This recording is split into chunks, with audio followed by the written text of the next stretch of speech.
So a while back, I did a review on a set of controllers from a little company called 8BitDo. Both were created and modeled entirely around the Super Nintendo and NES controllers, and despite a few hiccups with setup, I recommended both wholeheartedly. In fact, I still do, though as of this video, both the original SNES30 and NES30 have been discontinued. You can still pick them up on Amazon from third-party retailers, but if those pique your interest, you might want to start making moves. In any case, 8BitDo has finally put out their latest controller, the SNES30 Pro.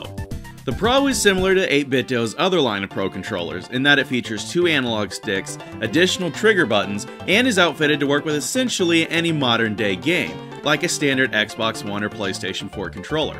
What makes the SNES30 Pro so unique compared to its predecessors is that it's almost built entirely around the Nintendo Switch. Believe it or not, they managed to cram a gyroscope and rumble into this thing. The SNES30 Pro is basically a smaller, cheaper version of Nintendo's own Pro controller for the Switch, and to that end, the SNES30 Pro is about as perfect as those that came before it, assuming you've got a Switch.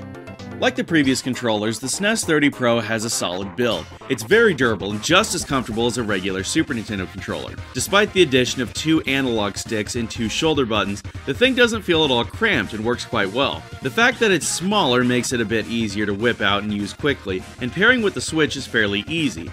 At least as easy as any other controller. The D-pad once again is where this thing shines. It's just as good, if not a tad better than the original it's based on, and for your platformers and side-scrollers, it doesn't get much better. The buttons and shoulder pads also feel great, and while they may look close together, I never found myself pushing the wrong trigger or slipping by accident. The analog sticks feel great too, though occasionally the left one would stick. I'm not sure if this is due to a manufacturing defect or if mine had some dust or something causing it to get stuck. I can't really chalk this up as a guaranteed negative since cleaning the sides seemed to fix the problem, at least for now, but it's worth mentioning. The gyroscope works fairly well. It's not as accurate as any official Nintendo controller, mind you, but for fine-tuning shots with the arrows in Zelda, for instance, it works pretty good. By now, you'll likely notice that this review focuses almost entirely on the SNES30 Pro's relationship with the Switch. And frankly, that's because that's where this thing works best, and clearly what it was marketed towards. That being said, the box clearly states it's also for use on PC, Android, and Steam, and Mac too, but I've got nothing Apple to test it on and can't say I care to. As far as Android goes, I found that using the Pro controller, or Switch mode, works the best to get the SNES30 Pro to connect and play. Can't say much negative here, so it just works like it's supposed to. Problems arise, however, when connecting to PC and Steam. See, the SNES30 Pro ships with 4 different pairing modes, each intended to work best on the given device you're trying to use it on. The Switch, for instance, has to be paired with the Switch mode, which is done by holding whatever corresponding face button to the mode you want to use and pressing start at the same time. Past controllers from 8BitDo have functioned the same way, and props to them for the handy little cheat sheet that's printed on the back.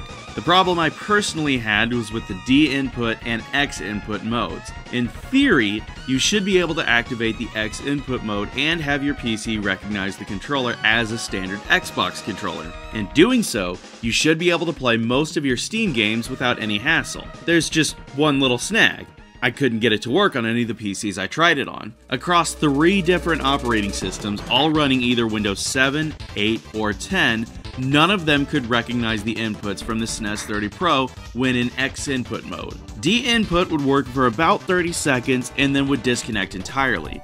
The saving grace here is the almighty Switch mode. You can thankfully pair it up with PC without much hassle, and if you're willing to go through it, you can reconfigure the controller through Steam's Big Picture mode to remap it as an Xbox controller anyway. The issue is that you shouldn't have to do any of this if the X input mode actually worked like it should. And this time, I can say for certain it's a manufacturing issue. The SNES30 Pro does feature the ability to upgrade its firmware, meaning it can potentially add new modes and fix bugs in the future, as 8BitDo has done in the past. But what it can't fix is the SNES30 Pro's busted charging, and let me explain what I mean by that. Essentially, I placed this thing on the charger once it started to die one evening, and lo and behold, it wouldn't turn back on. I did some digging, and according to VacNax on Reddit, it's apparently a faulty voltage regulator. And this isn't some freak accident either. Apparently quite a number of users have had this problem. And if that weren't bad enough, 8BitDo's customer service is less than favorable. Their solution to every problem is to upgrade the firmware, and when that doesn't fix it, simply contact whoever you bought it from for a replacement. Now, I was lucky enough that I got it off Amazon, but that's not always an option. It's frustrating enough that there's a consistent fault in these controllers, but the fact that you can't get help to fix them makes everything worse. And that's the breaking point for the SNES30 Pro. Because despite its glaring problems, the Pro is really not a bad controller at all. In fact, it's pretty fantastic, all things considered. But that's almost strictly speaking if you own a Nintendo Switch. As it stands, it makes a great alternative to Nintendo's offering, sacrificing only the NFC technology which utilizes amiibos.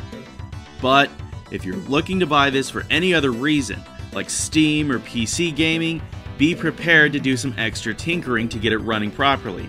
And even if you're okay with that, it's still a matter of buyer beware just to keep it charged. Hopefully future incarnations of the SNES30 Pro are built better, because as it stands, it's a great product undermined by some careless design choices.